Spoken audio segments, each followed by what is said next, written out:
Okay, so that's an important case in dealing with confidentiality in the banks, okay?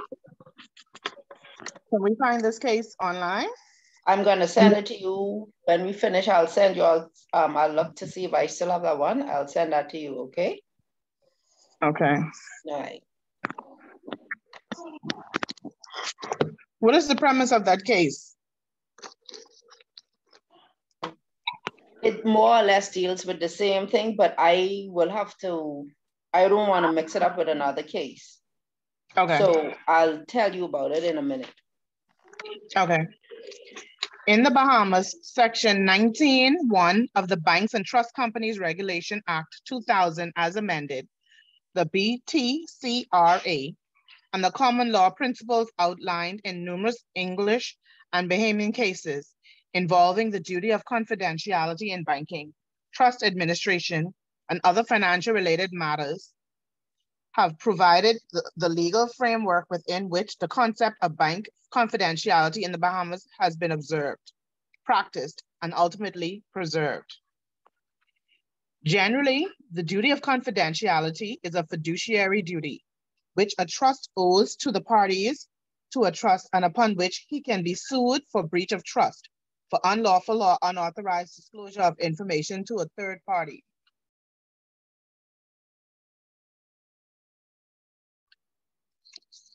Exceptions to the duty of confidentiality. In Bank America Trust and Banking Corp Cayman Limited, the case emphasized the obligation owed by the trustee to beneficiaries and the beneficiary's right to enforce those obligations. One being the right to information and what page you on? I'm on page 10 now. Okay, thank you. One being the right to information and confidentiality when requested. As aforementioned, the Tourniers case sets out a trust company's duty of confidentiality unless the trustee's disclosure of a trust information falls within one of the 4 exceptions to the duty of confidentiality. Notably, the duty to disclose client information to a third party. A, under compulsion of law. B, in the public's interest. C, in the trustee's interest. Or D, with the express or implied consent of the parties to a trust, specifically the beneficiaries. Otherwise, the trustee will be in breach of the duty of confidentiality. Although the cases involved duty of confidentiality focus primarily on banks, trustees, trust companies are required to follow the principles outlined in such cases.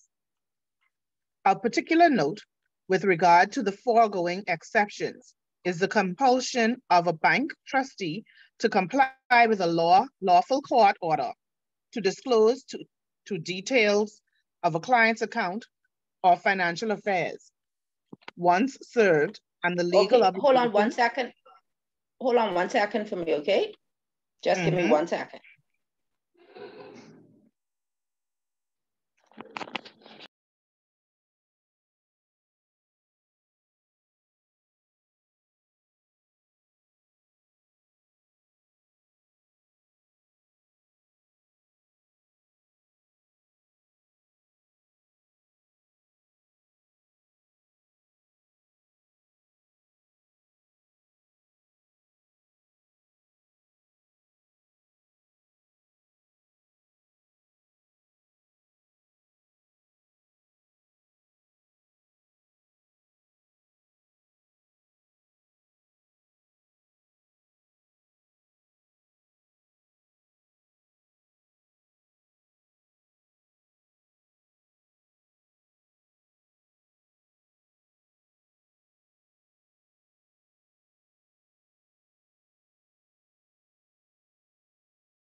Okay, sorry about that. I was trying to get something and I wasn't paying attention. You can tell me where you were, please, Miss Dominique. You want me to go back? No, just tell me where you were just now. Okay, I was in the middle of page 10. And you've already gone to the 4 exceptions? Yes, I have already completed those. Okay, let's just stop right there then. So let's do a quick review because we've gone too far. Okay, first of all, the duty of confidentiality, we have that as being contractual. So that's a very important thing. Once you have a relationship and there's a duty of confidentiality involved, it is contractual in nature, meaning that it's either expressed in the contract or it's implied by virtue of the contract. So if I don't expressly state it in the contract, based on the relationship and what we are discussing, it would be an implied term of your contract. So usually in banks and trusts, that's expressed and not usually implied, but it's expressed and implied generally by the nature of what's going on, and it's reinforced on establishment and administration of a trust. This is also the case in banks and their clients. There's an express term, especially in the Bahamas context where we have confidentiality. And what section deals with confidentiality in the law for the Bahamas as it relates to banks and trusts? Section 19(1) of the Banks and Trust Companies Regulation Act tells us, they set out what is the concept of confidentiality in the Bahamas, how it must be observed and ultimately preserved. Again, this is a fiduciary duty, and you owe this duty to the parties who are in your relationship. So in the case of a bank, it's with the client. In the case of the trustee, again, it's with the clients and the beneficiaries. So you cannot disclose information about your clients to a third party without their consent if they permit you to do so. So usually if I'm in a relationship with a bank and I'm going to another bank to get a loan, the other bank wants to know certain information, where I'm a good paying customer, all those things. In order for the other bank to find that out, I have to authorize my bank to provide them with a letter stating that is the case. Otherwise, that information shouldn't flow freely between the parties, eh? So we know that as being the case. This duty of confidentiality is not only in statute, it's common law duty. So common law means it has been practiced and cases have gone before telling us what establishes the precedent as to why we should have confidentiality and how it should be observed. So not only does the law set out in statute, it's also a common law duty that confidentiality is to be observed. There are exceptions to the duty of confidentiality, and it was emphasized in Turnier's case again. And what is the exceptions? We find those where it is 4 exceptions, and that's on the compulsion of law.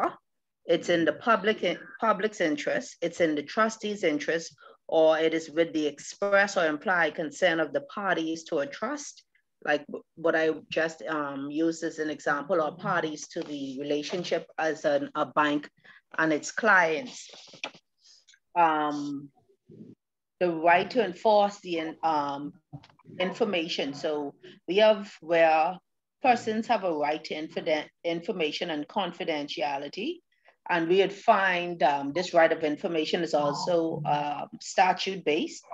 And so we'll read more about that, but we have some obligation that the trustees owe these duties to beneficiaries, and the banks owe these duties to their clients.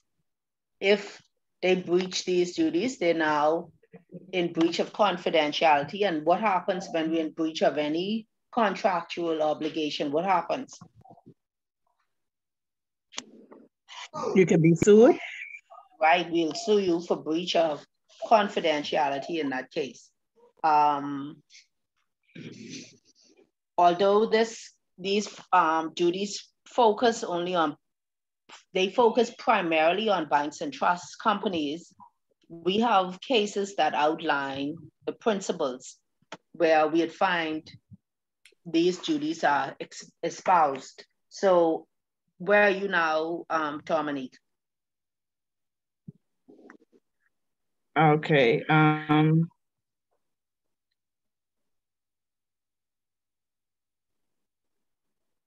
don't forget, I lost my spot. I think I was in the paragraph where it starts a particular note.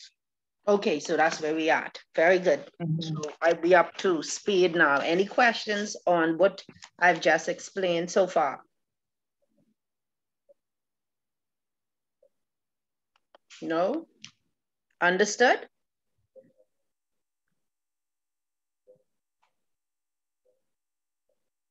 Yes? Yes, ma'am. Excellent. Okay, go ahead. A particular note with regard to the foregoing exceptions is the compulsion of a bank trustee to comply with a lawful court order to disclose to details of a client's account or financial affairs once served, and the legal obligation of the bank to keep the court order confidential, notwithstanding the fact that it is not required to obtain the client's beneficiaries' express consent in such instances. However, okay, in some instances, the bank or the trust company may get an order from the court. So we put that under one of the exceptions, that's under compulsion of law. And under that compulsion, we don't need consent of anyone. We are ordered by the court, and so we're mandated to provide the information within a context, because of course, everything is not black and white. There's still some areas that there's a but. And so we'll go over those buts, okay? However, the common law principles espoused in Barclays Bank PLC versus Taylor and Robertson versus Canadian Imperial Bank of Commerce demonstrate clearly and unequivocally the fact that courts will not encourage nor allow fishing expeditions by third parties into the financial affairs of banking customers, parties to a trust. There must be clear and cognate evidence presented to the court for an application for an order to be issued regarding the disclosure of a customer's trust party's information to a third party. Okay, so you just can't go to the court and ask for, I need to see the accounts of Ms. Dorsett. All of the accounts of Ms. Dorsett. That's not what the court is going to allow. You have to be specific about your request, because otherwise you don't know what you're looking for. And so you're now fishing. You want somebody else to direct you into information that you may not have knowledge of. So your evidence to the court must be what? Clear and cogent, telling the court what you're looking for. So you should be able to say, Ms. Dorsett has an account with you. So I'm not sure, I think it's a savings account number. There was some transfers made from this account to that account. And we want to look into that account to see how it was established and where the source of funds came from. Or this account is being used for purposes other than what it was supposed to be used for, or it's related to a trust, or it was related to a client relationship where they took money and using it in another way, or they took money from somewhere else and is now using it for the benefit of themselves, but it's not really their money. But you have to clearly show and express to the court that you know what it is you're looking for, because they're not gonna allow you to go fishing through people's accounts. You would have to be clear about what you're looking for. Go ahead. With regard to the disclosure of a client's banking, financial, or other auxiliary information by Bahamian subsidiaries to their parent banks domiciled in a jurisdiction outside of the Bahamas, former Chief Justice Gonsalves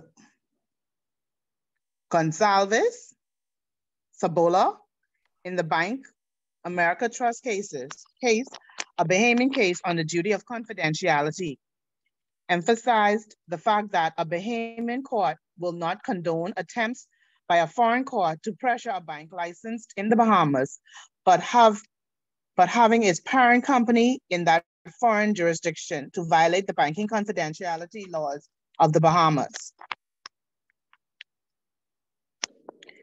In presenting his decision in the foregoing case, Chief Justice Gonsalves Sabola cited the dicta of Lord Denning in the English case of R versus Grossman, which stated clearly that branches of the same bank in several jurisdictions were different entities separate from each other, and therefore subject to and governed by the local laws of the country in which they are domiciled. In order to obtain the express consent of the clients to allow this confidential information to be vetted by a third party, albeit the parent company of the bank, trust company, a carefully drafted waiver indemnity clause is included in the terms and conditions form of a bank's trust company's account opening documentation and signed by the potential clients of the bank trust company. It is only by this means that such information will be allowed to be disclosed legally to a third party under one of the 4 exceptions of the duty of confidentiality outlined in Tournier's case, except where permitted under Bahamian statute law. Okay, so we have the Bank of America Trust case, which is a Bahamian case. You're going to get that as well. And it states what the court will not allow, where foreign courts are trying to pressure banks licensed in the Bahamas who may have parent companies in other jurisdictions to now disclose information because they have the banks who are now registered in their jurisdiction. They have them under compulsion to disclose information. They want them now to use the terms of that agreement or that order to now compel them to get information from a Bahamian company, for example. So I'm a Swiss or I am a European bank, and the client has an account in the Swiss bank in Europe. They also have an account in one of the subsidiary companies of the Swiss bank in the Bahamas, and now they want you not only to disclose information about the account in Europe, they want you to give the information on the account in the Bahamas. That would now be where the Bahamian courts will step in, because you would have to get permission from the authorities here to release that information. And again, what they need to do to produce that information, what they have to produce to the court. That's for the signed consent from the client? No, they need clear and cogent evidence first. That signed consent form is usually a part of your account opening applications. Most banks may have that set out in cases where this may occur. So they would have that as a part of your opening documents. They already have that in there. You've already signed it. But the only way that this comes into being is if one of the exceptions are allowed as set out, in which case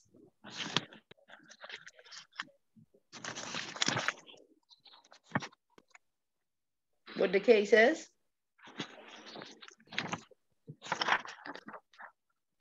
Turnier's case? Yes. Right, Turnier's case. Only if one of the exceptions allowed in Turnier's case, one of the 4 exceptions, which is under compulsion of law, in the public's interest, in the trustee's interest, or with the express or implied consent. We know express or implied consent may not be in this instance.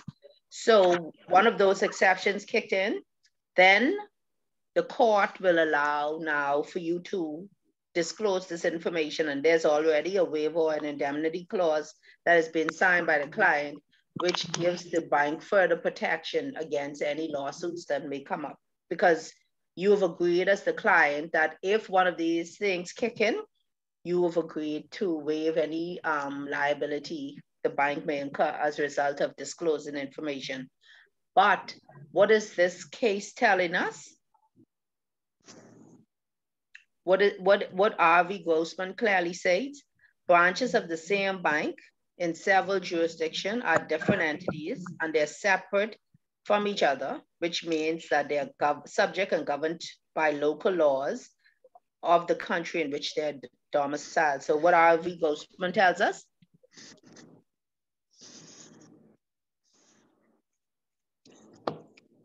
Anybody? And the banks are separate entities depending on which jurisdiction they're in. So right, so it doesn't matter if it's a parent and subsidiary, they're separate, eh? Yes, ma'am. What does the Bank of America trust case tell us? What's the principle coming out of that one? The fact that a Bahamian court will not condone attempts by a foreign court to pressure a licensed bank in the Bahamas.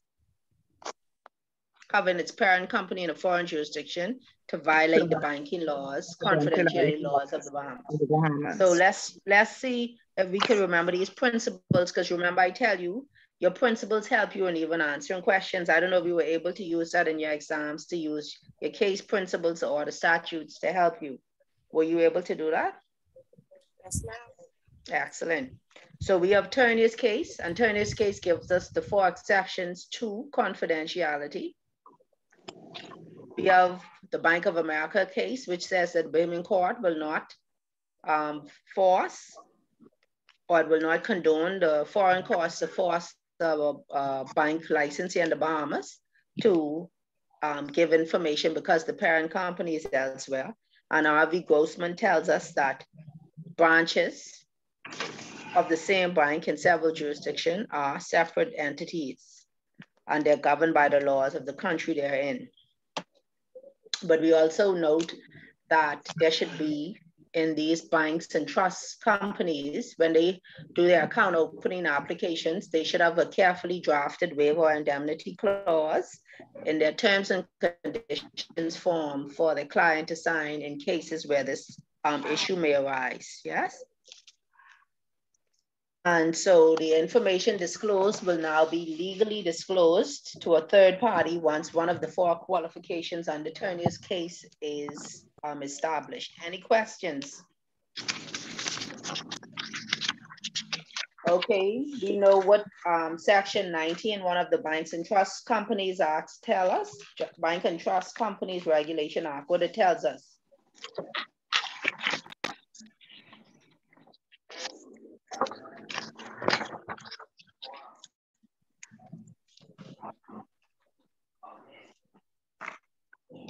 What that deals with?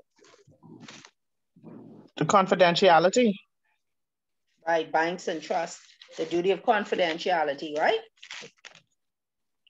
Okay, so let's go on. Perseria, you could help us with powers of the inspector and banks and trust companies. Thank you, Dominique.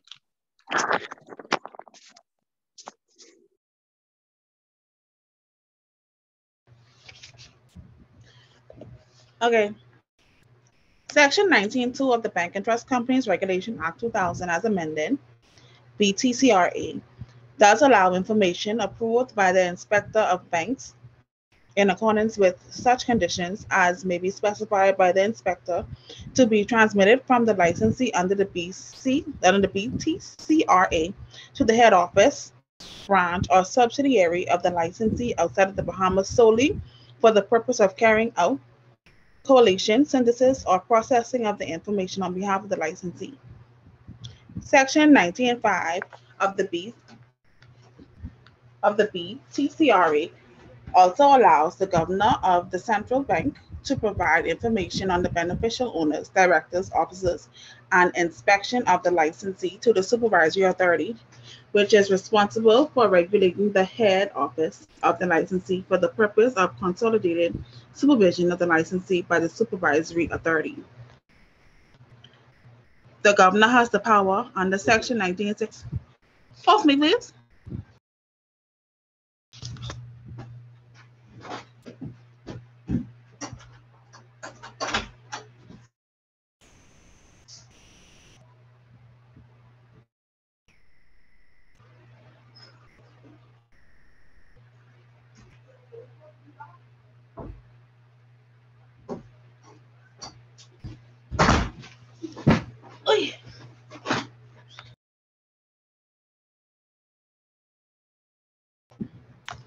Sorry, thank you.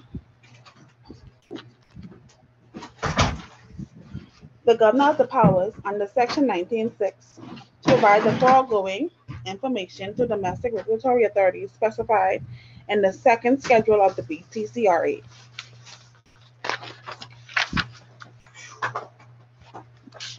Offense and penalties.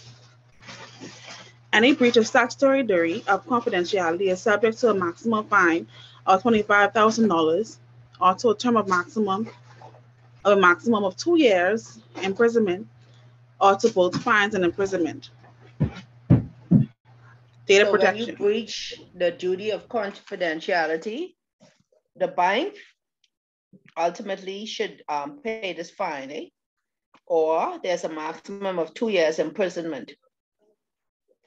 So in your role as an officer or administrator in a trust company, this needs to be paid attention to, because this carries a criminal penalty of imprisonment, and you have a fine.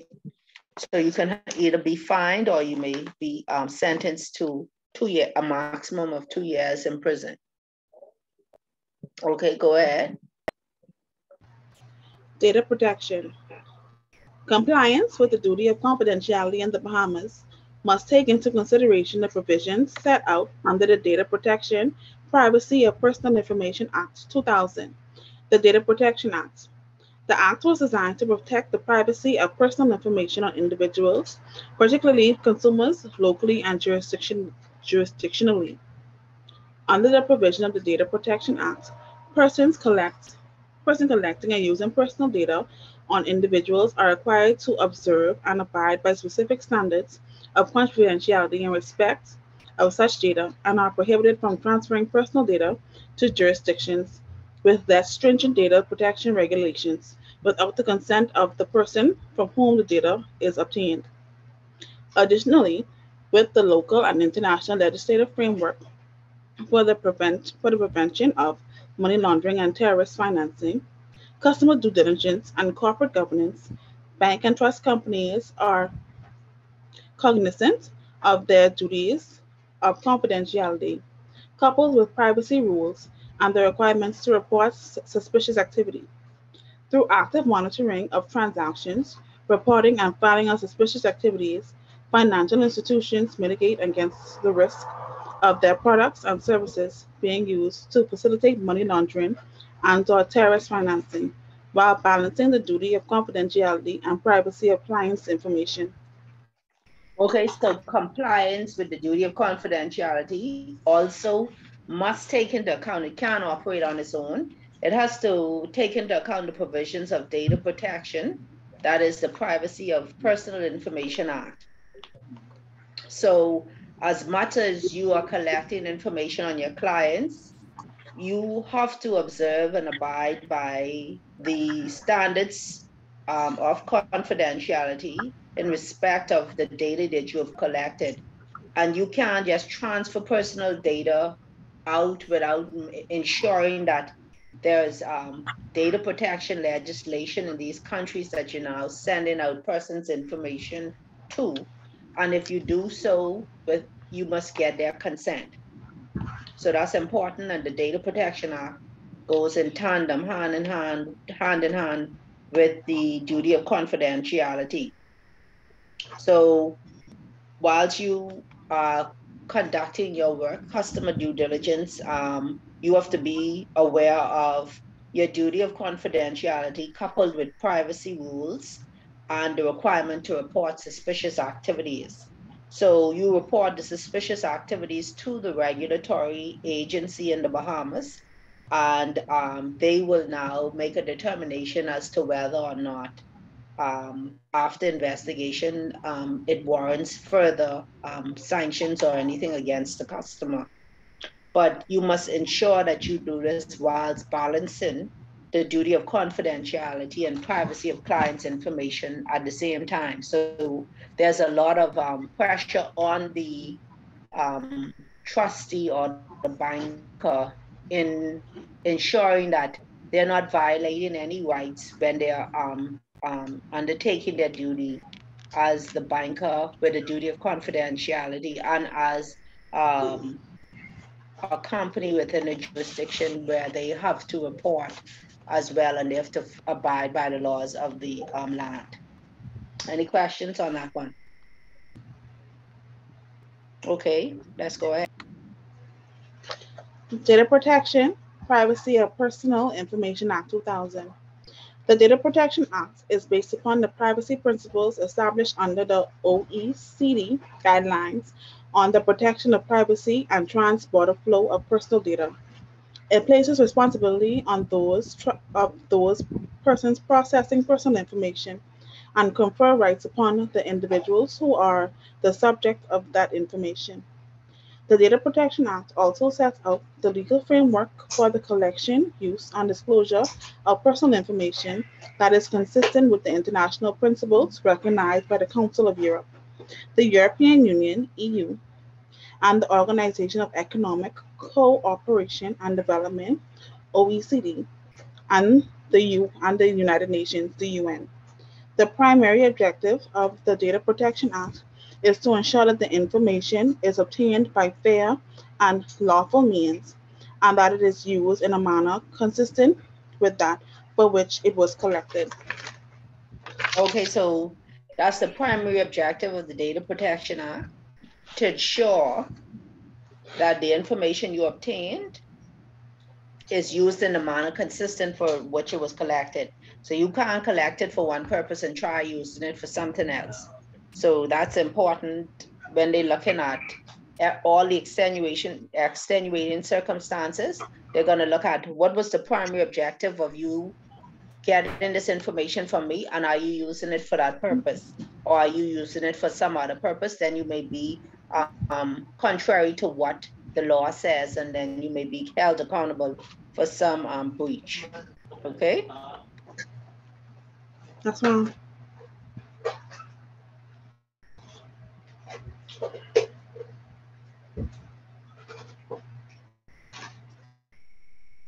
You can go ahead. Okay. Under the provisions of the Data Protection Act, persons collecting and using personal data on individuals are required to observe and abide by specific standards of confidentiality in respect of such data, and are prohibited from transferring personal data to jurisdiction with less stringent data protection legislation without the consent of the person from whom the data is obtained. Several important definitions must be highlighted in order to demonstrate the framework, scope, and ambit of the legislation. Under Section 2 of the Data Protection Act, data means information in a form in which it can be processed. Personal data means information relating to a living individual who can be identified either from the data or from the data in conjunction with other information in the possession or control of the data controller. Data controller means a person who, either alone or with others, determine the purposes for which and the manner in which any personal data are or are to be processed.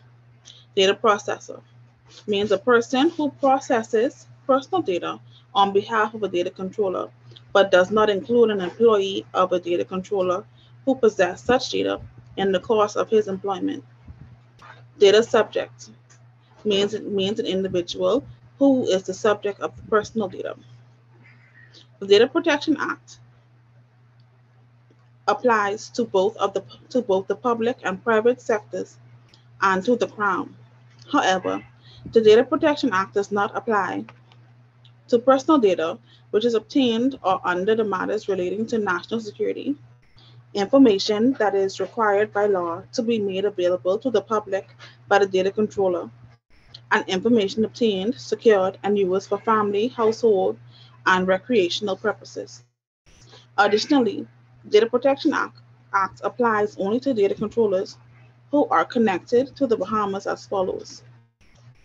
The data controller is an ordinary resident, a company incorporated or registered in the Bahamas, an individual who maintains an office, branch, agency, or practice in the Bahamas and processes the data in connection with the business establishment. Or a data controller is not established in the Bahamas but uses equipment in this jurisdiction, for processing data that is not restricted to data in transit. In order to protect the privacy of individuals and achieve the primary objective of the legislation, the data controller must be satisfied of the following principles in relation to the collection, quality, and use of personal data. The personal data should be collected and used fairly and by lawful means. The data should be accurate and kept up to date. The data should be kept for specified purposes.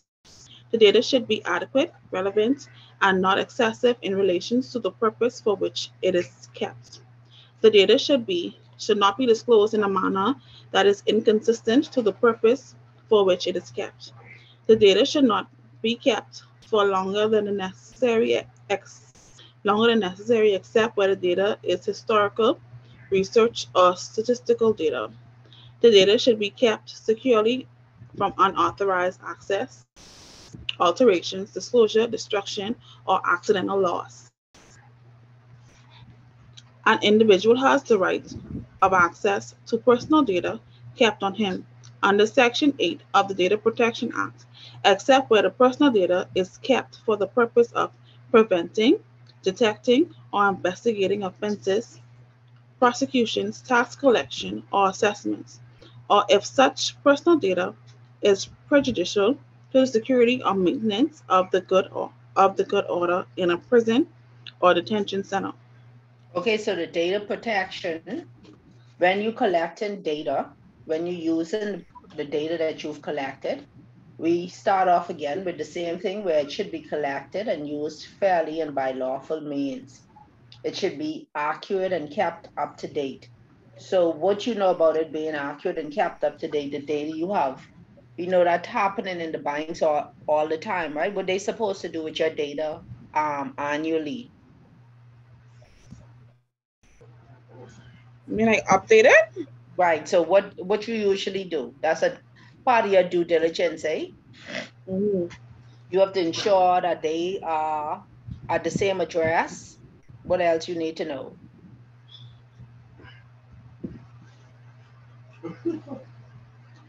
I know usually I would just be like update information. Because Right, like certain so what IDs would be information you usually update? So this the data you collecting for people now. So if you were to give this information out under compulsion of law, it should be accurate. Yeah. So in giving out this information, is my address the same? Am I still working to the same place? What else I may need to know? The passport information I provided, is that up to date? Has the passport expired? If it's a company, is it in good standing? I should get a good standing certificate annually, eh? To ensure that this company even can do business. What else? Anything else? Give me an example.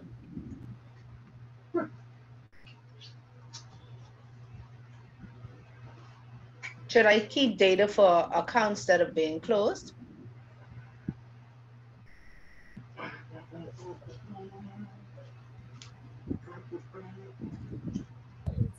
Yes, you should. And I have a time frame for keeping that, right? Is it 7? Is it 7 yet? Yeah, I think it's still 7. Yeah. So after that, we could discard of it, eh? Mm-hmm. Yeah. It should be relevant and not excessive in relation to the purposes for which it's kept. It should not be disclosed in a manner that is inconsistent for the purpose for which it's kept. So the purpose I'm keeping your information is for you to have a relationship with me in the bank. It's not for one of your friends to call to ask, is Ms. Dorsett still have this account? She have any loans with y'all? Because she owe me a couple dollars and I ain't get my money yet. That's not the purpose of you holding the account, right? You're not supposed to disclose information out of your client's account to somebody, to a third party, without their consent or without being under compulsion of law, under what else? You should be able to tell me this now. We keep Public interest. Uh-huh. The bank interest.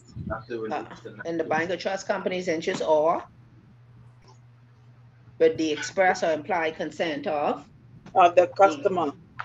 Of the customer, yes. Mhm. So the data should not be disclosed in a manner that is inconsistent. The data should not be kept longer for than it is necessary, where the data is historical research or statistical data. We have people collecting information and they use it for that specific purpose, and they should get rid of it after that purpose has been completed. And it should be kept securely from unauthorized access, alteration, disclosure, destruction, or accidental loss. So under Section 8 of the Data Protection Act, what the individual has the right to get information that you've kept on him, except where what? Personal data is kept for the purpose of preventing, detecting, investigating offenses, Right. prosecutions, tax collections, or assessment. And such personal data is Prejudicial. prejudicial to the security or maintenance of good order in a prison or detention center. Right. So you can't just come, I investigating you as the law, and you now say, I need to see what all you have on me. That's not how it works, eh? That's an exception. You can't just ask for that information. Okay. Let's continue. Any questions? Okay. All right. The right of access does not apply to legislation for the protection of individuals against financial loss arising from dishonesty or malpractice, legal professional privilege, matters relating to the protection of the international relations of the country, and statistical research or backup data. Section 10 of the Data Protection Act provides an individual with the right to rectification and erasure for personal data that is inaccurate. An individual is also offered the right to prohibit the processing of personal data for the purposes of direct marketing under Section 11 of the Data Protection Act.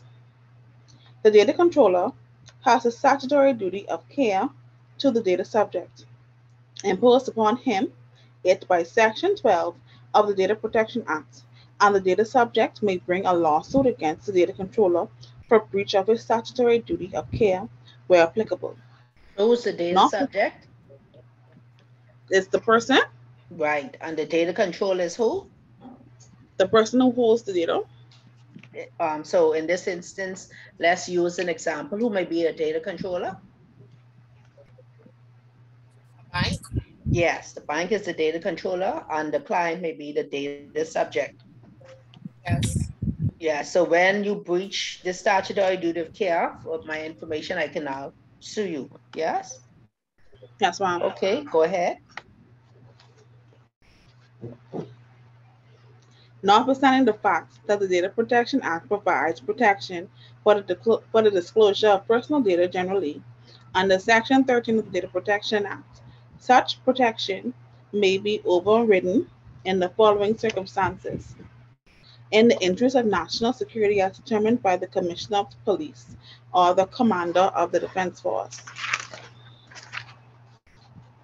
for purposes of criminal investigation, prosecution, and the collection of taxes, duties, and similar levies, the protection of international relations of the country, to prevent injury, damage, or loss of to person or property, any disclosure required to enactment of the law of or the enforcement of a court order, any disclosure required for the purpose of obtaining legal advice or required as part of legal proceedings, any disclosure made to data subject concerned or to a person acting on his behalf, or any disclosure made at the request or consent of the data subject or a person acting on his behalf.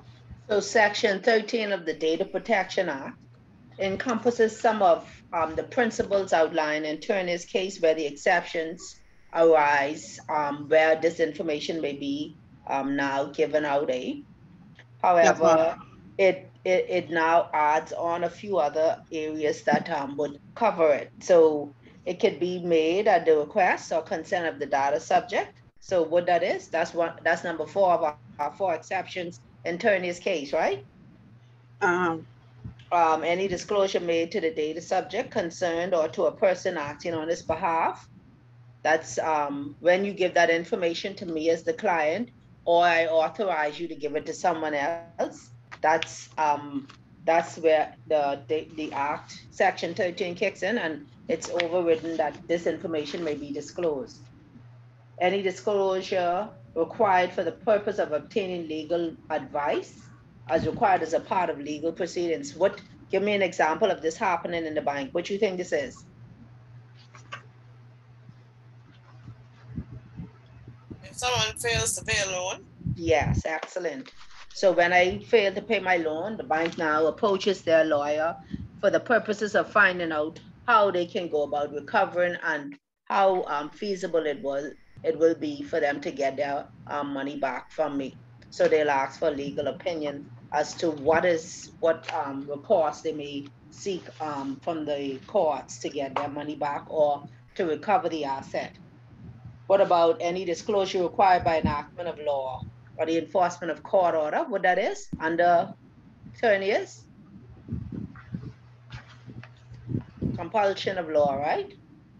Yes, ma'am. So under compulsion, you may be required to disclose information to prevent injury, damage, or loss to person or property. You'll have to disclose this information for the protection of international relations of the country. So where the foreign jurisdiction is involved, and there has been evidence produced by the foreign courts, and to keep up with any conventions that the country may have signed, they will ensure to say, based on our conventions, I have agreed that if this comes up, we will observe whatever orders you may have sent in.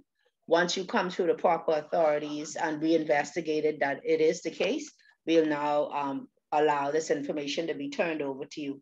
For the purposes of criminal investigations, prosecution, and the collection of taxes, duties, and similar levies, sometimes they may approach the bank for information on the clients to ensure that the client isn't doing something untoward, or they may want to collect money where they say they don't have the monies.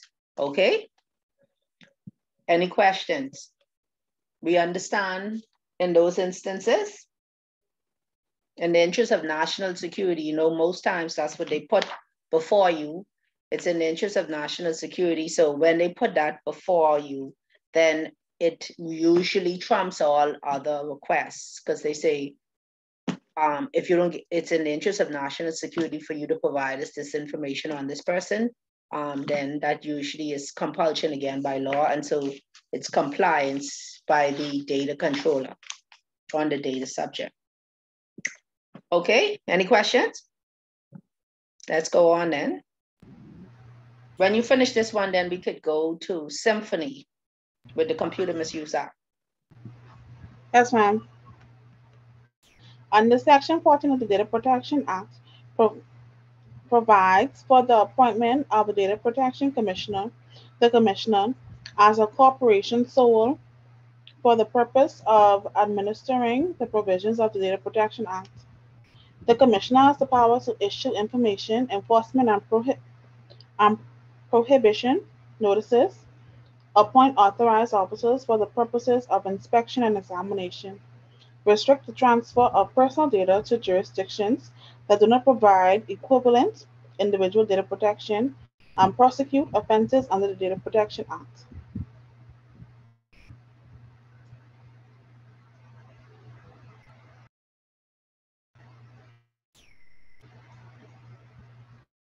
Continue?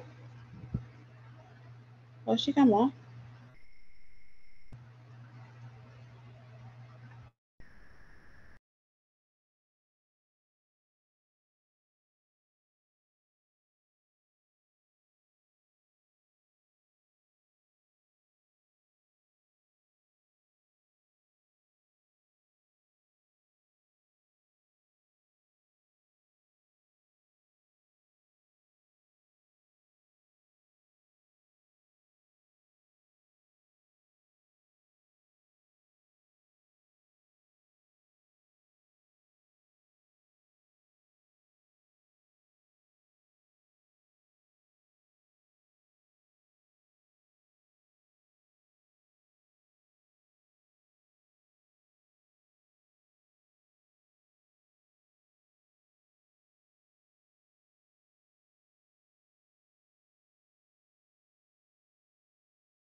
Hello? Yes, ma'am. Sorry about that. My computer just died and I didn't realize it was dying. Sorry about that. Okay, we were on section 14. I don't know if you went a lot past that. Want me to read it over? Yes, please. I missed the whole thing. Okay. Section 14 of the Data Protection Act provides for the appointment of a data protection commissioner, the commissioner, as a corporation sole for the purpose of administering the provisions of the Data Protection Act. The commissioner has the power to issue information, enforcement and prohibition notices, appoint authorized officers for the purposes of inspection and examination, restrict the transfer of personal data to jurisdictions that do not provide equivalent individual data protection, and prosecute offenses under the Data Protection Act.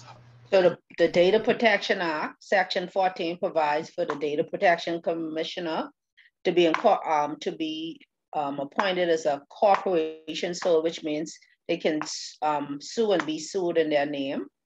And now they'll appoint authorized officers for the purposes of inspection and examination. So we'll have examiners and inspectors who would come around to ensure that transfer of the information is not sent out that is contrary to what the purposes are of the collection of the data is established with the relationship with the data controller and the data subject. And they now can prosecute. They'll be the persons to prosecute when you are contrary to the Data Protection Act, when you act outside of the purposes for which the data was collected. Okay, go ahead. I think Symphony's next. Thank you, Prasiri. You're welcome. Good afternoon. You want me to start at the Computer Misuse Act? Yes, please. The Computer Misuse Act 2003, the Act, was enacted in June 2003 to be used conjunctively in certain instances with the Data Protection Privacy of Personal Information Act 2003, and to provide for 6 offenses related to or arising from the unlawful interference with computers and their security systems. The Act is based primarily on the guidelines for the regulation of computer misuse and crimes established by the European Council and the Organization for Economic and Cooperative Development, OECD, in relation to the 6 offenses mentioned within the Act. It is important to note that such offenses are as enforced in other criminal offenses. Any attempt, incitement, solicitation, abetment, or conspiracy to commit these offenses will be punishable to the same extent as the commission of the full offenses under the Act.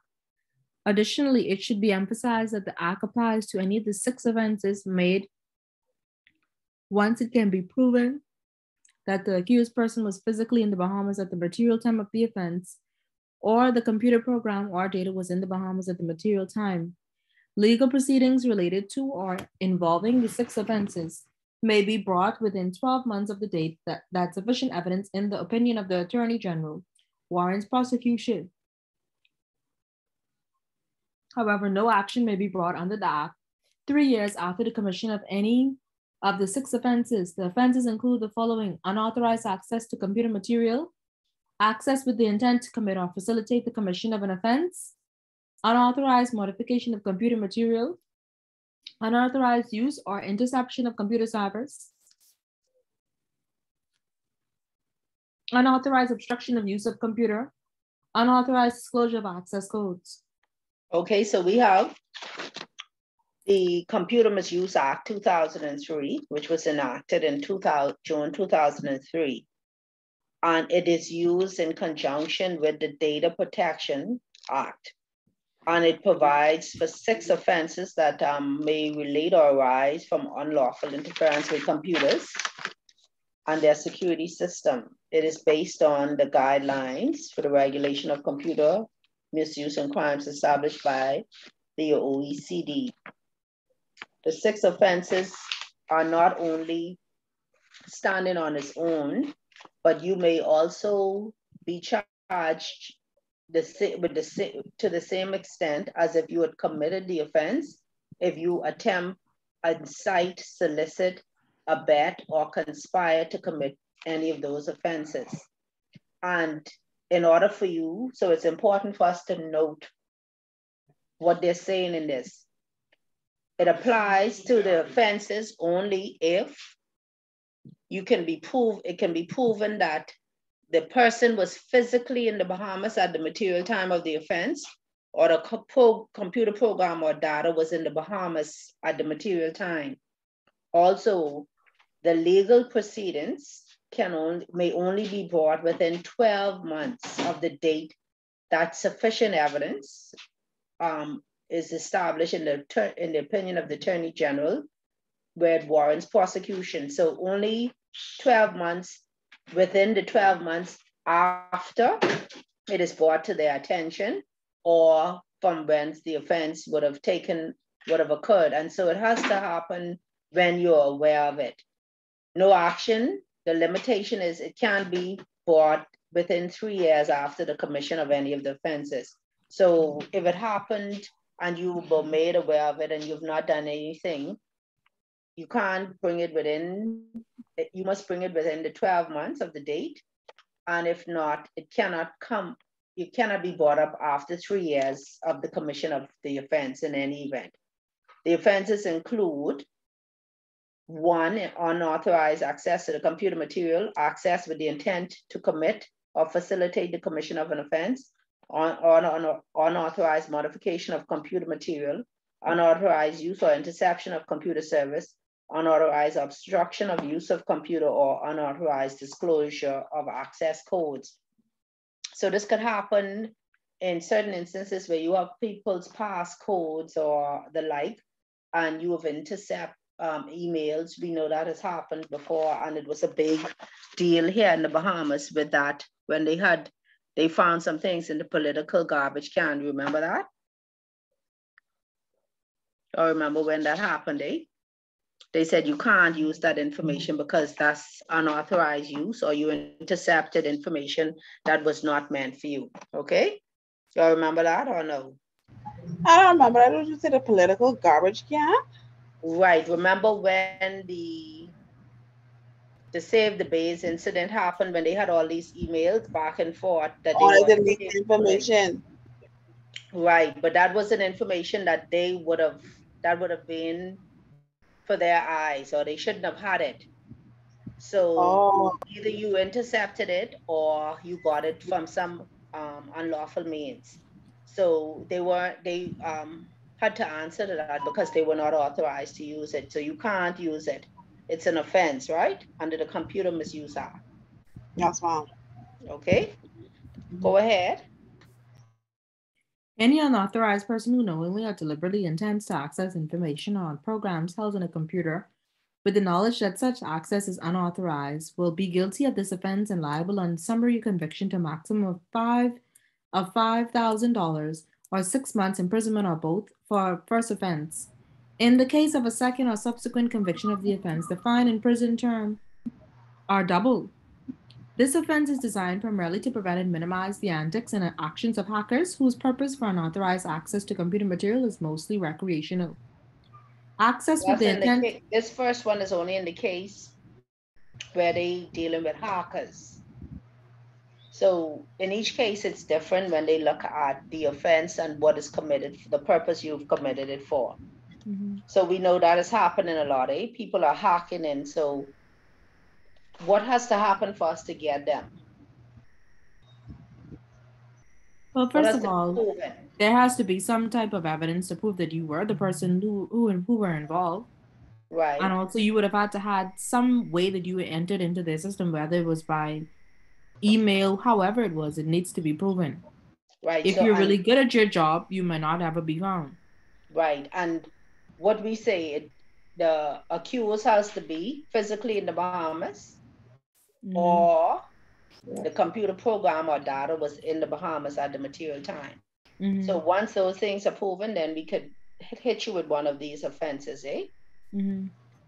So, Ms. Dorsett, no matter how large, like, no matter how heavy the offense is, they will only still get 6 months or a fine of $5,000, or what? It depends.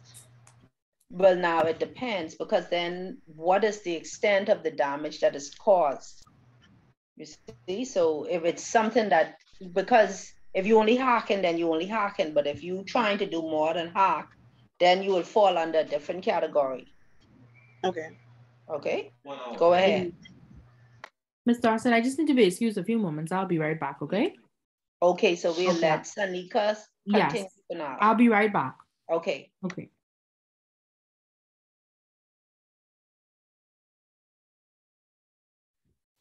Where were we? Sorry. I stepped away for a minute. Okay, we are on the bottom of page 16, access with the intent to commit. Okay. Access with the intent to commit or facilitate the commission of an offense. This offense is committed by any person who uses a computer to gain access to any program or data held in another computer with intent to commit an offense, whether by himself or by any other person, which may involve property, fraud, dishonesty, or causes bodily harm, and is punishable on conviction for a term of 2 or more years imprisonment. The access to computer program or data may be authorized or unauthorized, and the commission of the offense does not have to occur at the same time as the access to such program or data. Any person found guilty of this offense will be liable on summary conviction to a maximum fine of $10,000 or 3 years imprisonment, or both. Unauthorized modification of computer material. Any person who deliberately or knowingly causes the unauthorized modification of the contents of any computer will be guilty of this offense, notwithstanding, the fact that the data or program held in the computer that may have been affected by the unauthorized modification was not the data or program of the computer, which may have been originally utilized or targeted by that person. The penalty for this offense is a maximum fine of $10,000 or 1 year imprisonment, or both. On subsequent conviction or convictions of the offense, the fine and prison term are doubled. Where damages is caused as a result of this offense, a person convicted for such an offense will be liable to pay a maximum fine of $20,000 or face imprisonment for a maximum term of 3 years, or both. Okay, so you see now that we have some more, you could now get more, I guess, sanctions against the person, but you see the damages only go up to a maximum of $20,000. So I don't know, sometimes you may lose a lot more than that, eh? So this only covers you up to a maximum fine of $20,000. And they only may face a maximum term of 3 years, or they may have to pay both the fine and serve the 3 years in prison. But now these may be one after the other. So you'll have a penalty, which is the maximum fine of $10,000 or 1 year in prison, or both. And then on subsequent convictions of the fine and prison term are again doubled. So then you'd be paying $20,000, or you may have 2 years imprisonment. But where damages are caused, that's in addition to the penalty. So not only would you face that fine and the imprisonment, you now have to face damages, because damages now, who gets the damages?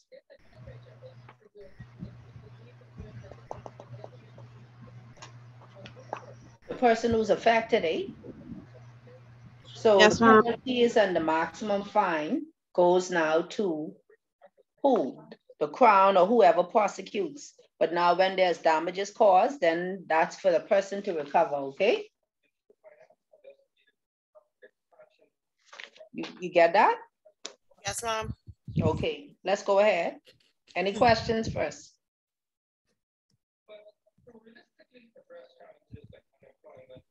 No? Okay, let's go. Under the provisions of the Act, damage is defined as any impairment to a computer or the integrity or availability of data, a program or system or information that A, causes economic loss, aggregating $10,000 in value or such other amount as the minister may, by notice published in the Gazette, prescribe, except that any such loss occurred more than 1 year after the date of the offense in question shall not be taken into account. So the loss incurred or accrued more than 1 year after the date of the offense in question shall not be taken into account. So it's where you cause economic loss aggregating to the amount of $10,000 in value or such other amount as the minister may by notice publish in the Gazette prescribe or accept that any such loss incurred or accrued more than a year after the date of the offense in question will not be taken into, it shall not be taken into account, okay? So it's not may, it shall not be taken into account. So that's important. Go ahead. B, modifies or impairs or potentially modifies or impairs the medical examination, diagnosis, treatment, or care of one or more persons. C. So now I want y'all to give me examples so y'all can remember what we're talking about for damages. So in the case of causing an economic loss, where that could happen, where may I experience economic loss when you impair a computer. We had that instance what just happened with ZNS. Remember they hacked into their computers? Y'all don't remember that? Just happened about a year ago whilst it was COVID or something? Not familiar with that. I don't recall that incident. I remember when they hacked into ZNS systems. I think they broadcasted it too. Right, but remember they said it would cost them so much to try to start all over. So it would cost them such great loss if they have to now get offline. Because remember, most of these people now saying they ransoming your system. So I think they wanted Bitcoins or something in exchange for the information that they got. Right, so they now take your information and then you have no access to it at all. So now you have damages that you can recover. And it will be either the amount of 10,000 in value or such other amount as the minister may by notice publish in the Gazette. What about modifying or impairing or potentially modifies or impairs the medical examination, diagnosis, treatment, or care of one or more persons? You can cause what? The death of a person or misdiagnosis or the like, or just cause unnecessary stress to a person, when you modify some information. Yes? Okay, go ahead. So let's do examples so we can see what they're talking about, okay? Go ahead. Causes or threatens physical injury or death to any person. So this happening where? Where you see this happening? When you're using the computer to do this?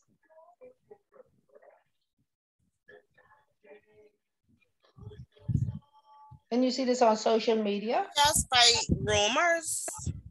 No, this for computer now. We talking about the computer. You post something on social media about someone that's not true, then it could cause physical injury or death to someone.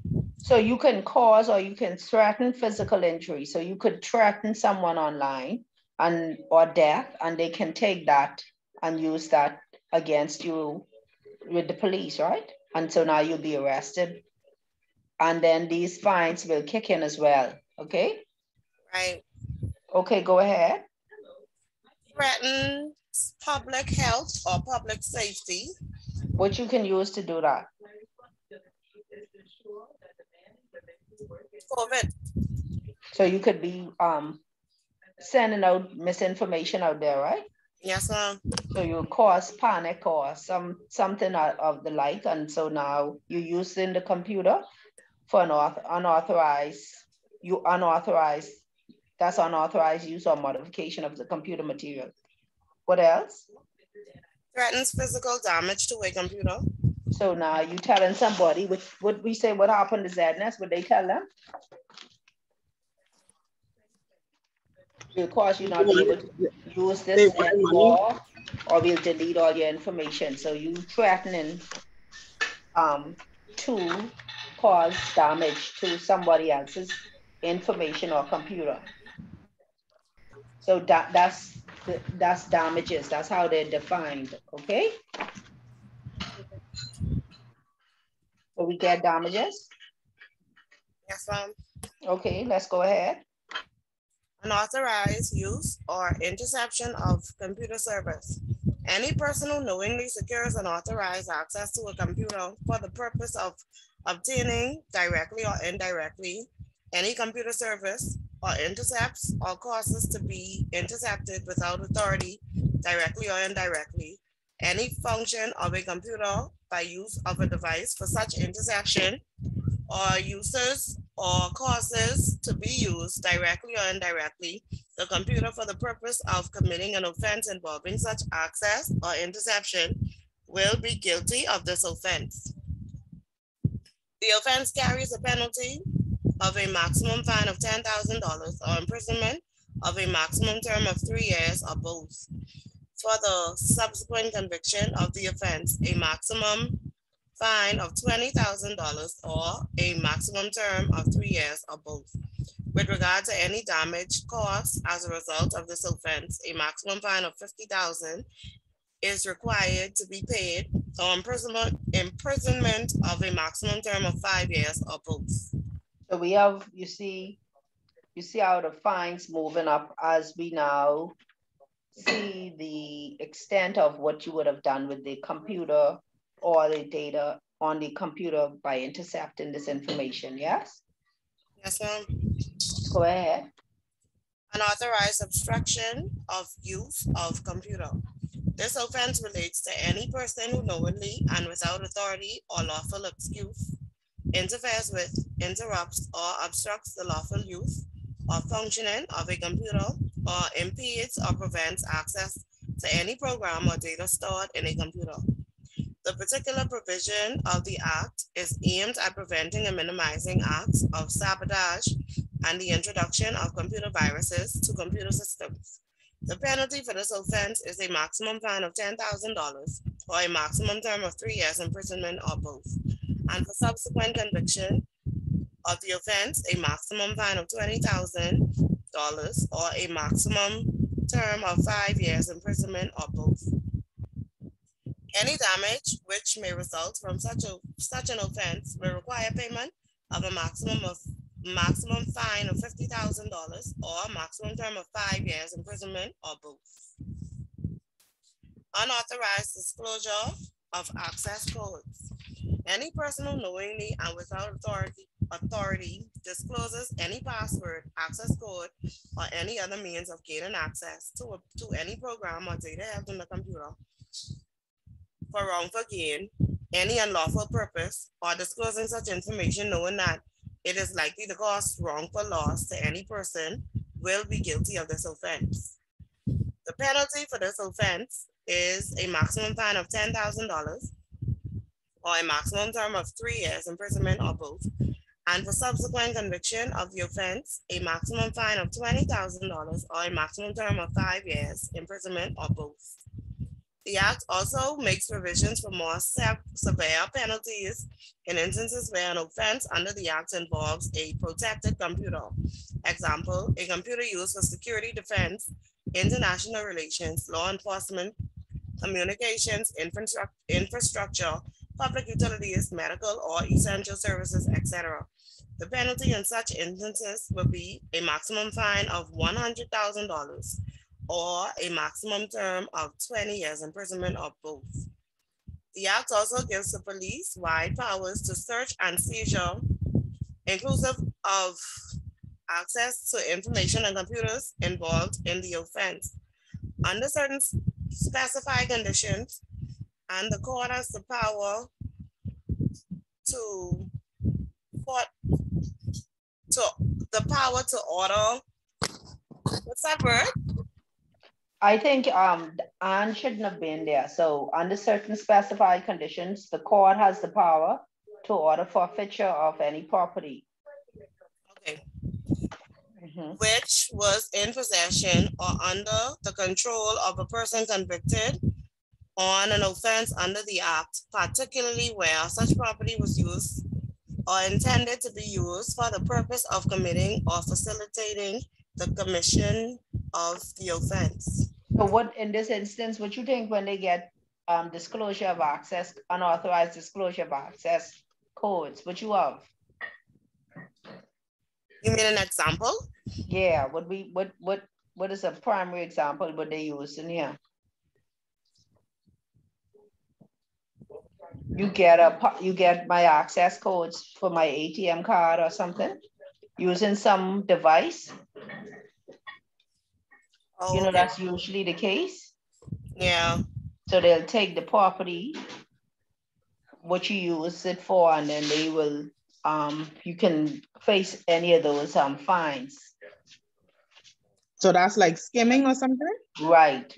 So in that instance, we can now, or it don't have to be just that now. So public utilities, you can now sabotage public utilities. We had that instance where they just sabotaged some public utility in the United States, or where they were trying to use a drone to sabotage the public utility. So you're intercepting things like that. So this is where this will take place, and you will be facing penalties for this offense. Okay, any questions on these unauthorized uses? Everything seems to be clear. Okay, excellent. Continue. I'm back. So the good thing about this is you wouldn't read this on your own, so that's why we usually put it here, and it gets you familiar with what is included in the act for that purpose. Okay. All right, go ahead. Thank you, Sanica. Now, I guess Symphony, you can help us back up. Okay, go ahead. Thanks, Sanica. Duty of confidentiality and the beneficiary's right to information. Section 83 of the Trustees Act, as amended, Thank you, Sanica. Expounds the beneficiary's right to information which must be balanced with the trustee's duty of confidentiality. Common law and statute in relation to the administration of the trust under Bahamian trust law. Trustees are under an obligation to make all reasonable efforts to inform beneficiaries who have but not been aware of having a vested interest in the trust of the existence and the nature of their interest in the trust. If the beneficiary is a minor or is mentally incapacitated, the information must be given to the parents or legal guardian or other legal representative. Where there are no beneficiaries with a vested interest, trustees must inform at least one person capable of enforcing the terms of the trust, example, beneficiary with contingent interests, or an object of a discretionary power, of the existence of the trust and the nature of their interest in the trust. However, it should be noted that the trustees may exercise their discretion in withholding information regarding the trust, where such action may be in the best interest of the trust. As a general rule, trustees have no legal obligation. Hold on, before we go on. Section 83 of the Trustees Act, as amended, expounds, meaning it tells us about the right of information for beneficiaries, which must be balanced with the trustee's duty of confidentiality. So trustees must make all reasonable efforts to inform beneficiaries who may not be aware or who are aware, who has a vested interest in the trust, of the existence of the trust and the nature of their interest in the trust. So that's the beneficiary's right to information, and they're obligated under Section 83 to provide that information to the beneficiary. Now, they must balance this right of information with their duty of confidentiality to the client. So if the beneficiary is a minor or mentally incapacitated, you can give this information to their parents or guardians or other legal representative. Where there are no beneficiaries with a vested interest, the trustee must inform at least one person who can enforce the terms of the trust. That means a beneficiary who has a contingent interest means they have an interest that comes up in the future, or they have they're object of a discretionary power, which means that at the trustee's discretion, they may give them some benefit under the trust, but it's up to the trustee to do that. So they still should inform these persons about the trust, because if I don't know anything about it and you keep it away from me, then I never knew I had some interest to get. And they give this information about the nature of the trust and the person's interest in the trust. Now they can exercise their discretion in withholding this information regarding the trust, where it will be in the best interest of the trust not to disclose this information to certain persons. So as much as they have a right to information, if it's within the trustee's discretion, they can use their discretion not to provide that information where they know that information may not be used for the proper purpose, and it may cause what? What it'll cause? What we have that for under one attorney's principle, what it is in for the trustees, what is it? It is in. What is that? What's exception that is? Attorney's case.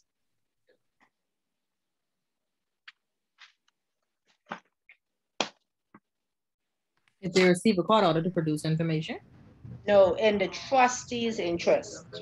Remember, we have those 4 exceptions, and that's in the trustee's interest not to disclose that information to them, because it may cause a breach of confidentiality as a whole when you give this information to somebody who may use it for an improper purpose. So notwithstanding they are beneficiary, the trustee may use their discretion not to give the information, because of course the trustee will know about their beneficiaries once they have a discretionary trust. The settler would have given them some information about these beneficiaries, so they know how to use their discretion if they're going to give any information or if they're going to provide them with any benefits under the trust based on the information provided to them by the settler.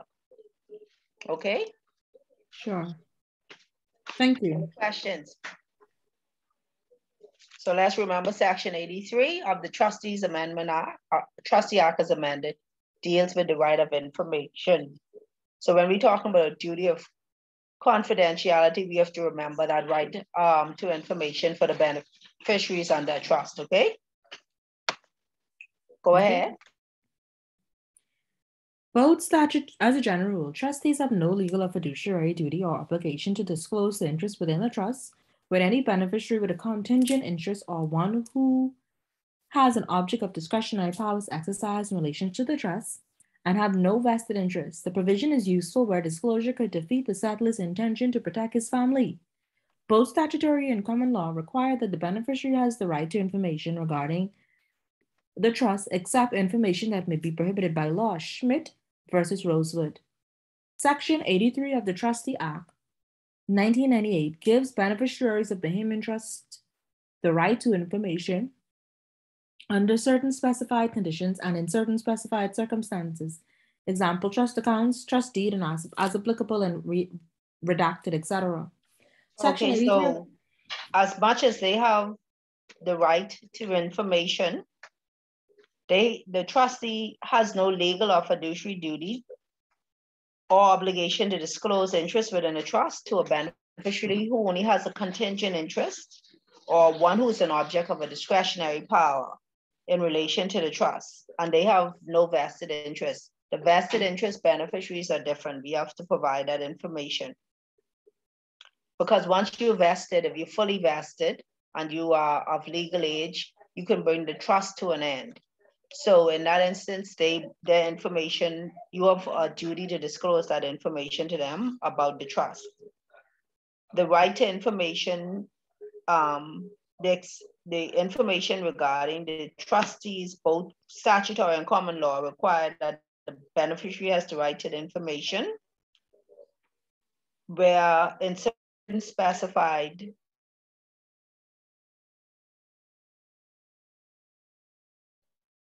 I have to provide as the trustee is trust accounts and the trustee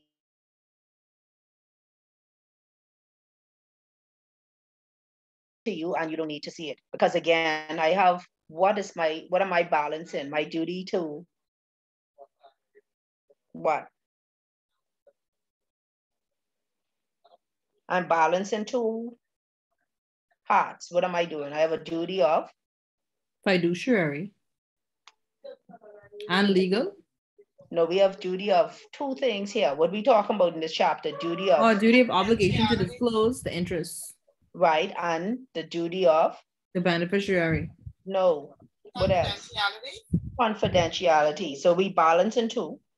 And so when I'm giving you this information, as much as I'm giving you it, I have to make sure that I'm balancing both halves. So I'm not going to give you information that you can now just put out there. I'll only give you information that pertains to you, because you're not going to be able to utilize information that's not for your purposes. So it's only for your purposes that I'll give you the information. And so the only information in accordance with the Section 83 of the Trustee Act, 1998 of the Bahamas, is for me to give you information as a vested beneficiary. That's the first thing. I only have a legal or for legal duty to you, fiduciary duty to you as a vested beneficiary to have this information. And that information is only trust accounts or trust deeds, and I can redact information that doesn't pertain to you. So you don't ask me for my minutes and all those things. That's not for you to see. The only thing I am obligated to give you is now trust accounts and the trustee. And I'm covered under Section 83 of the Trustee Act, 1998. Okay. So question, Ms. Dorsett, have you ever had to like refer somebody back to that actual law before? When they come asking for information? You will have, now the thing about it is you have beneficiaries who know about trust, who know about the trust beforehand. So now they come and ask you information. So they're asking you, oh, I need to see how you went about. That's not your, I'm not obligated to give you that information. So you can politely say that's nothing, you can't get that information, or that's not available for you to see. Okay, so immediately you wouldn't refer them straight to the law? No, you could just tell them that, and then if it becomes more, then, you know, as a trustee, you don't just answer on your own, you get a legal opinion, because you want to ensure that you're covered. So as much as you may know it, you still need to have that legal opinion to back you before you make any decisions. So that's why the trust companies usually pay a lot of money in legal fees, because they need those opinions to cover themselves, because they don't want to act as if they are not attorneys. So they have to ensure that they're following the law. As much as they may know it, they need to ensure as much as possible that they're covered. So when I've already had that dialogue with you and I see it's getting a little further, then I need to employ attorneys to help me. So usually they have attorneys on retainer and they'll ask for an opinion. So when this opinion comes in, what happens? Are they disclosing information they shouldn't?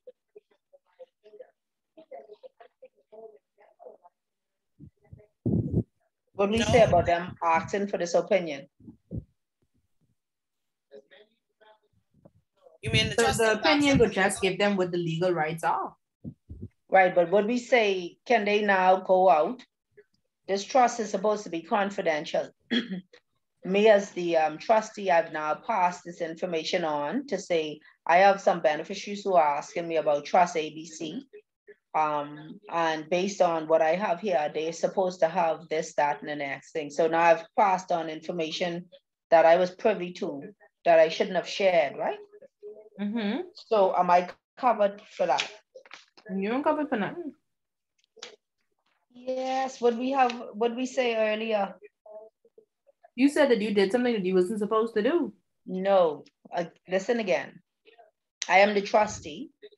And you use an example that the persons would have come and asked, or I don't know, for information on the trust. And now I'm going to use Section 83 against them, more or less. I only have to give them certain information or none at all, especially where they're contingent beneficiary or they are this object of a discretionary power. Okay. So now you come to me and say, well, I want this information. I want some more information on the trust. I've already covered you based on what I know to be the case. I know as much as I can. And now you're saying, no, I want more information. So now I'm going to employ my attorneys. Am I able to do that? Knowing full well I have a duty of confidentiality. Oh yeah, you're able to do that. And what gives me that, where we can do that? Based on whatever you sign up with the forms that you sign up with before you even open a trustee. Right, and what, no, but you have to tell me where I can look for this now. You can't answer your question like that in the exam. Where I could get this from? Because you're not answering a question, so you're going to tell me how I could go about this. Would that be under Section 83 of the Trustee Act? What Section 83, what they say? That's the beneficiary's right to information. No, I think she's saying too, like, no, like tell me what laws we have to stand on to go to our lawyers to share information about the trust. Oh, okay. What could we stand on? And we attorney's case? Yeah, we could go back to that. What that is? I'm checking that out right now. We dealing with the trustee, so this should be easy for us to remember what that for. This in the trustee's interest. Yes? Oh, okay. You mean the 4 exceptions? Right, so attorney's case kicks in. Okay. Right, so I can go to my lawyers because it's in my best interest to do so. And I am also covered under Section 13 of the Data Protection Act, where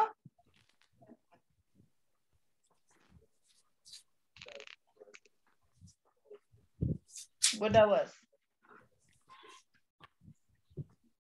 Any disclosure required for the purpose of obtaining, you all remember that? Legal advice or required as a part of legal proceedings. Okay.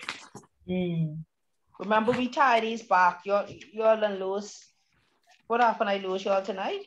No, it's not that. It's just that. It's just that you have to refer to it right away. You have to have to have your stuff together. Okay. There's a lot to remember. To absorb. Okay. Yeah. So I just trying to tie it back so when you reading again or you putting it together. So that's how you can answer your questions. If they ask you a question, you can now tie back to what you've learned in the chapter. Because I mean, at the end of the day, you know, you can have some clients who might challenge you, you know, that kind of way. So right. So if you don't have your act together, then what do you have to stand on? Right. See, but you're not gonna answer them from a legal point of view. You will give your response, and when it needs to escalate, you're gonna move it up because you only hired as a trust administrator or a trustee. And so they've signed on with you that in the event that you need to, you would seek, but we have expenses. So they're covering those expenses and they fall within the trust. So if I need legal advice, the trust has to pay for that legal advice because I'm ensuring that I am not acting outside of what my powers may be as the trustee, and I'm not gonna allow you to cause me to be sued. So trusts are set up where they would put those clauses in that protects them. So they can go ahead and employ agents or get lawyers, and they have a funding clause within the trust that they can now expense these things to the trust. So it won't be the trustee who will absorb these fees, it will be the trust who would absorb the fees as well. Oh, okay. Right. So my question is, oh, you mean if there's a dispute, basically I could use the monies in the trust to go and do what I have to do? Oh yeah, because now I'm only doing this for the purposes of protecting the trust. So now I have a clause in there where if any of these things arise, it is expensed to the trust. Okay. So as you go into the trust, y'all already did trust or no? This is your first stab at it or no? You mean like phase 1? Yeah, y'all did not just company, trust 1. Because y'all That's fine. Yes, okay. So then you know that you have to have a clause in there where you have a duty to, you could get insurance as a trustee. What else you could get? Your fees and any expenses that you incur, right? Indemnification? So expense, right? This would be an expense you would incur in the administration of the trust. Okay. So any questions? Any other questions at least? That's clear? Okay, let's go ahead. I had a question, but Go ahead. It slipped my mind. I'll let you know when it come back to me. Okay, no problem. Go ahead. We can go ahead.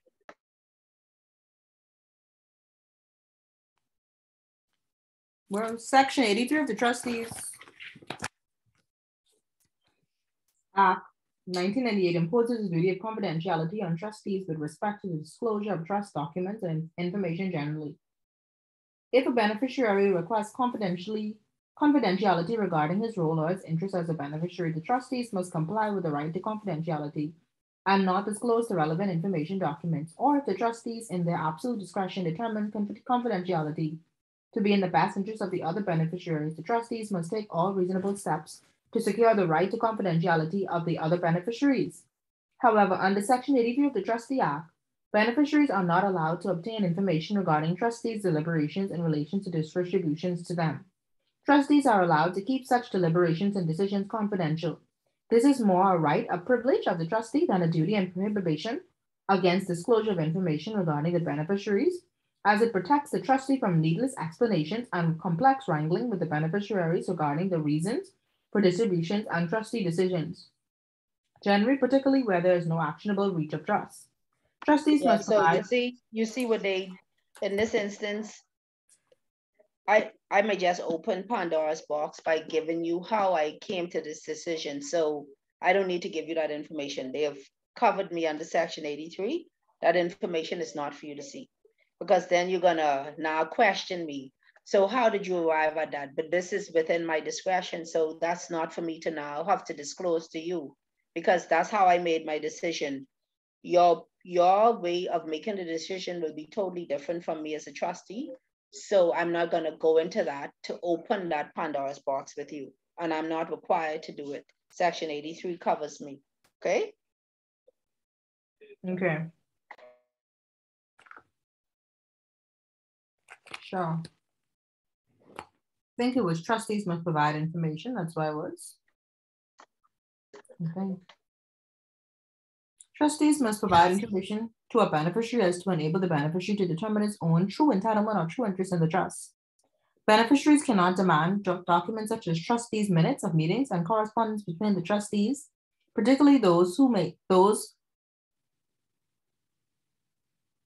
which may specify the trustee's reasons for the exercise or non-exercise of his discretion in the discretionary trust. Another primary reason for this prohibition on the right to information is the possibility of a challenge to the trustee's discretion by aggrieved beneficiaries. Trustees may not be compelled to disclose to beneficiaries any letter or wishes by the settlor or memorandum of wishes as well. Trustees are also not compelled to disclose information or documents by any request for discovery or inspection by the courts. It should be reiterated that the right to information is only available to those beneficiaries, who have complete vested interests in the interest and not those with contingent interests. Therefore, there's an implicit duty of confidentiality on the part of the trustees not to disclose trust information to those beneficiaries who are not entitled in law under the specific conditions of Section 83 of the Trust Act 1998. Let me reiterate that to you. So that's important for you to know, that only those with vested interests have a right to information. Would we say those who are contingent or an object of a discretionary power, they have no right to information. And the vested ones, we only have to provide them with what? We only have to provide them with the basic information of the trust. Which is, give me what that could be. The trust documentation, like who all is, The trust accounts and the trust deed, which will be redacted. And it only will show them the information that pertains to them. Okay? Okay. So remember that for me, please.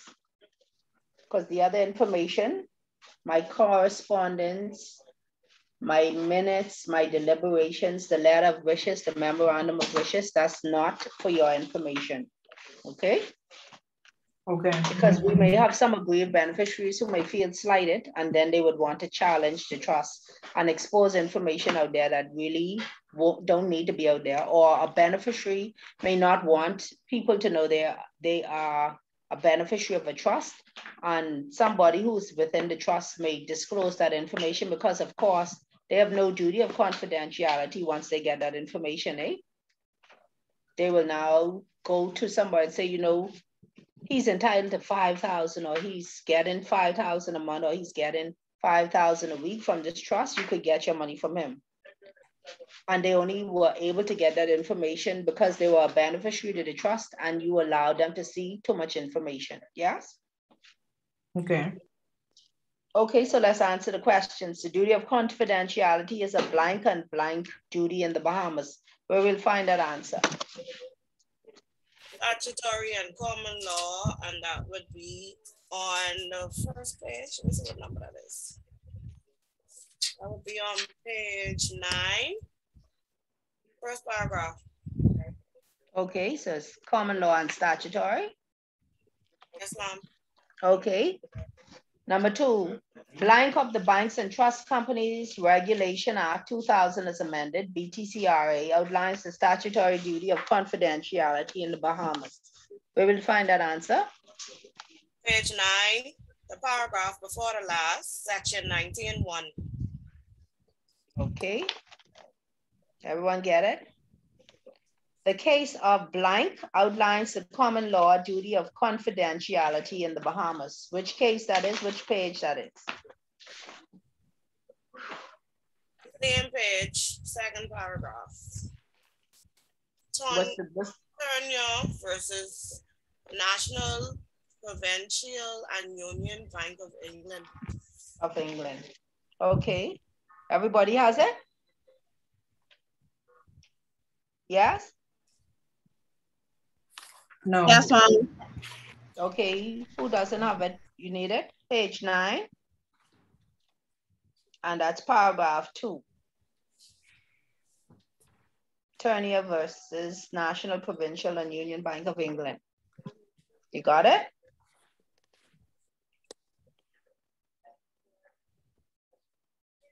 Yes?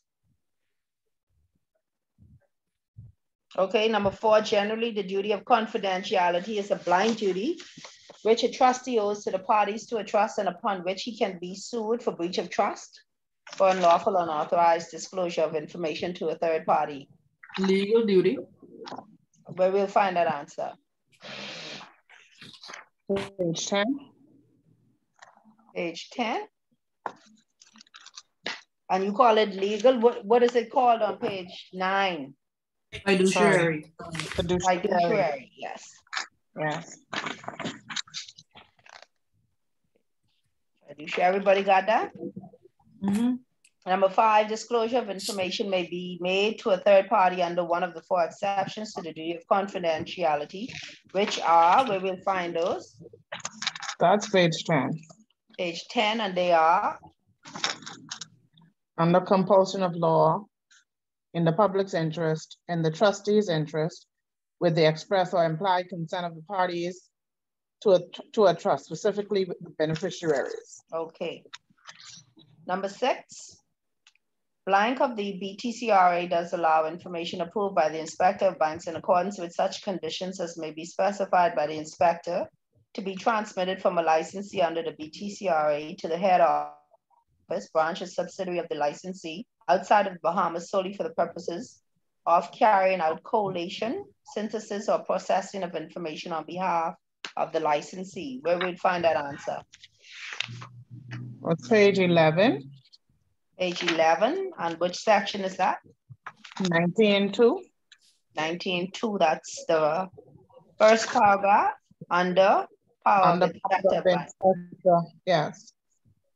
Under the BCC, number 7, everyone got number 6? Yes, sir. Okay, number 7, under the BTCRA, the blank may provide information on the beneficial owners, directors, officers, and the operations of a licensee to a supervisory authority, which is responsible for regulating the head office of the licensee for the purposes of consolidated supervision of the licensee by the supervisory authority and the foregoing information to domestic regulatory authorities specified in second schedule of the BTCRA.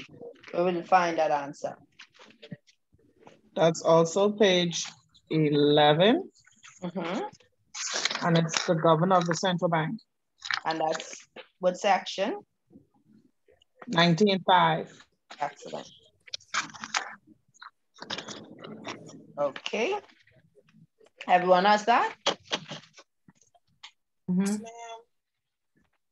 9, the blank which was enacted in June 2003 and designed to protect the privacy of personal information on individuals, particularly consumers, locally and jurisdictionally. What's that? Computer Misuse Act 2003. And where we'll find that? Write the page.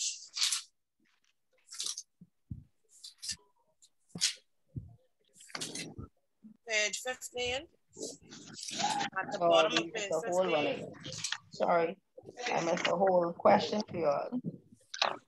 Okay, let's go back to number 8.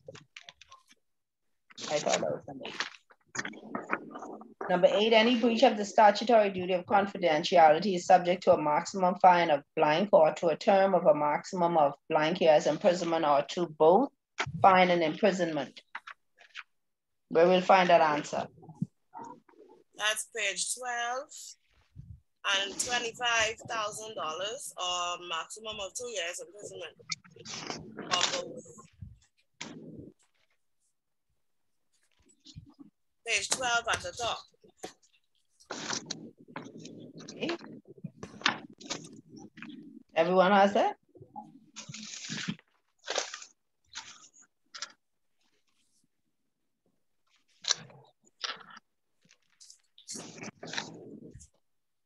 Okay.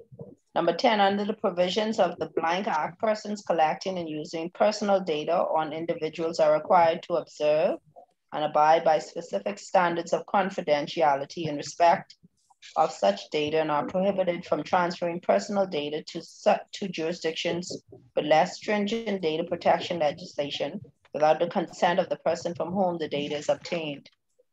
Where we'll find that one?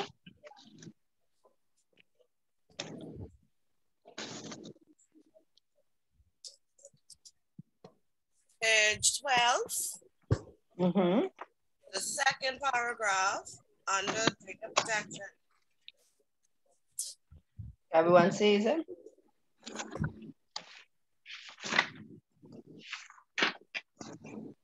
If you all know answer, that means yes? Yes. Okay. Okay, number 11, explain the duties and responsibilities of the data controller under the Data Protection Act, where we'll find that answer.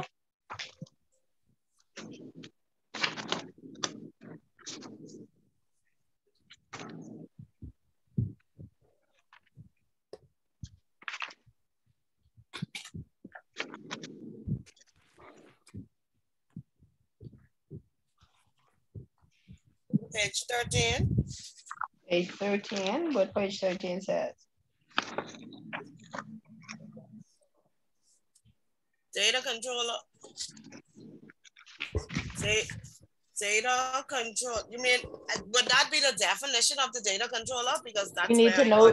We need to know their duties and responsibilities. We will find the duties and responsibilities.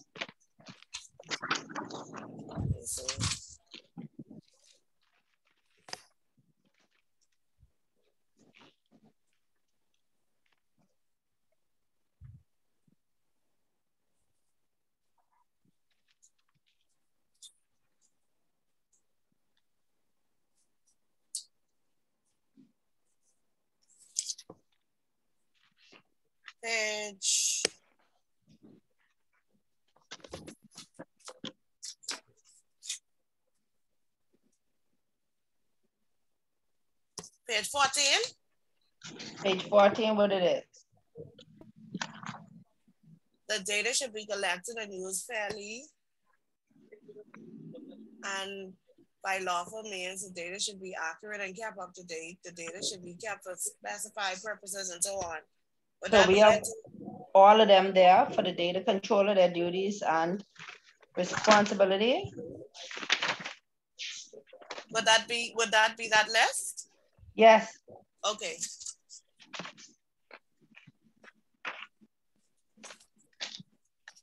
What are the 6 offenses under the Computer Misuse Act?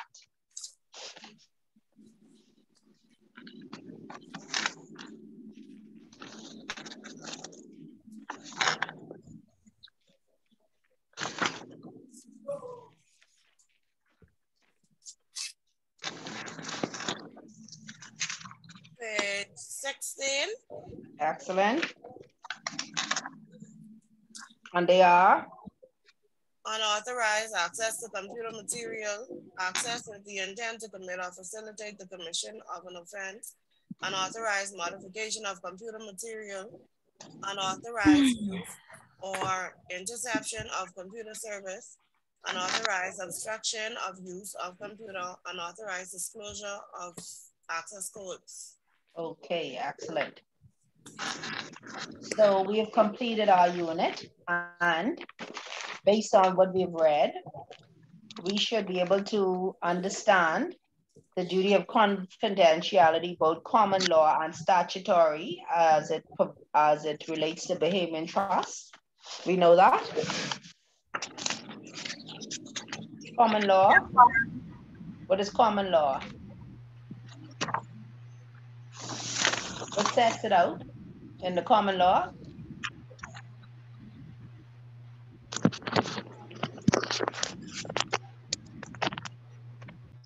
Or should tell me this one off the top. We just answered this one.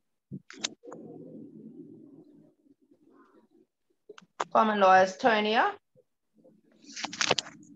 versus national provincial. Yes? Mm-hmm.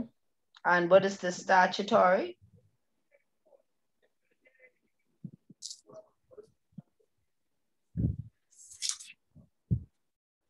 $19 what of the BTCRA? 19 what? 1. 19.1. Oh, provide the legal framework. Okay. What about the exceptions to duty of confidentiality? Where we'll find those? That'll be on page. No, tell me where I can find them. Oh, you mean which case? Yes, again. Attorney's case. Yes, and they give me 2, just 2 off the top of your head. Public interest and the trustee's interest. Excellent.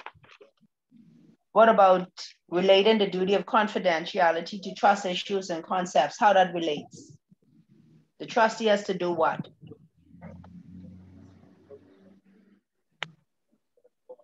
We call it a balance,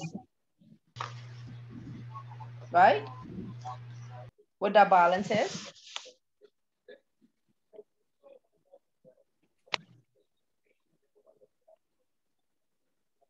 What am I balancing as a trustee? Section 83 rings a bell.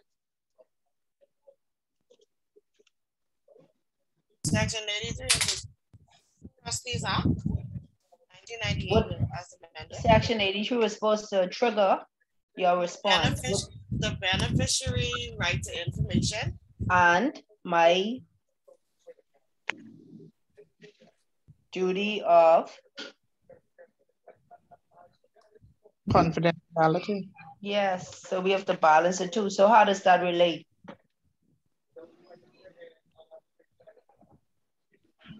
Because as a trustee, you're still only supposed to give the beneficiaries a certain amount of information. So they have a right to information. And who you have to give that information to? Which beneficiary? Vested beneficiaries. Right. So the contingent and the object of a discretionary power beneficiaries, they have that information to get? No, ma'am. Mm-mm. What information are giving them, the vested beneficiary? You're giving them the trustee with some information redacted. Mm-hmm. And, is it financials? The trust accounts, that's right. Okay. And that's all they get, right? Right, that's it. What if they ask me about the trustee minutes? Hell no. I'm unable to do so. They don't get that, eh? No, ma'am. No. What about if they ask me, like, can I see the letter of wishes? No, ma'am. Okay. So we have the, what about policies and procedures to ensure confidentiality of trust information? Would we do? What we did to ensure confidentiality? What we did with the trust deed? When we gave it to the vested beneficiary? We redact it. Excellent. Okay, so I think we have this chapter a little bit in our heads.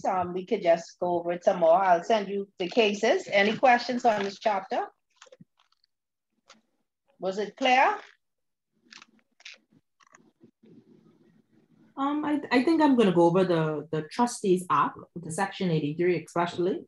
Okay. Because just keep referring to that, and I want to make sure I understand that. I think that'll help me understand it a bit better. Right. So the Trustee Act, Section 83, that deals specifically with the right of information. And so that's the balancing act that the trustee has between their duty of confidentiality and the right to information for the beneficiaries. Yes, yes. Okay, so if you have no further questions, I will see you guys on Saturday morning and we'll go over Unit 2. Okay, thank you. Okay, I'll send you some information, okay? Yes, ma'am. Thank you so much for your participation. Have a good evening. Bye-bye. You too. Bye. Good night.